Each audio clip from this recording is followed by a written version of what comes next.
Tahasang sinabi ni Chief Presidential Legal Counsel Juan Ponce Enrile na bastos na tao si Vice Ganda.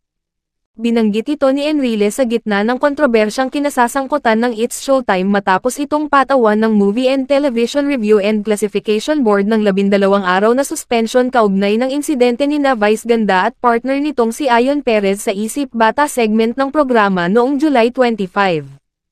Ayon sa abogado ni Pangulong Ferdinand Bongbong Marcos Jr., salacious, ang ginawa ni Vice Ganda sa nasabing segment at hindi dapat panoorin lalo ng mga bata.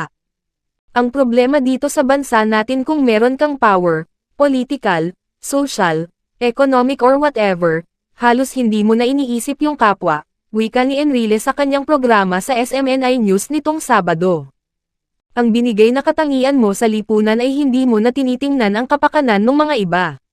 Sarili mo na lang ang iniisip mo. Akala mo maganda ang ginagawa mo pero bastos kang tao. Diin pa niya.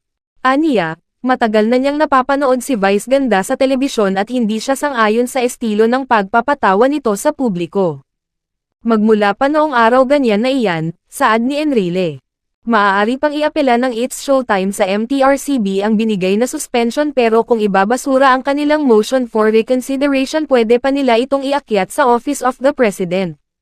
Maaaring umabot sa Supreme Court ang usapin ng 12 araw na suspension sa noontime show na It's Showtime, ayon sa Movie and Television Review and Classification Board. Sinabi ni Attorney Paulino Cases Jr., MTRCB Board Member at Hearing and Adjudication Committee Chairman, kahit ibasura ng MTRCB o Office of the President ang ihahain na motion for reconsideration ng It's Showtime, maaari pa rin silang maghain ng petisyon sa Court of Appeals hanggang sa SC. Pwede naman silang pumunta pa sa Office of the President. And if kung not satisfied there as well, they can also go to the Courts of Appeals and Supreme Court. Mahaba ang process basta ang importante magkaroon ng due process, wika ni Cases sa isang television interview. Ipinagtanggol naman ng opisyal si MTRCB Chair Lala Soto sa mga insinuation na may kinalaman ito sa suspension ng It's Showtime dahil ang ama nito ay host ng It's sa TV5. Aniya, sa 30 miyembro ng MTRCB Board, 26 ang bumoto para suspendehin ang It's Showtime.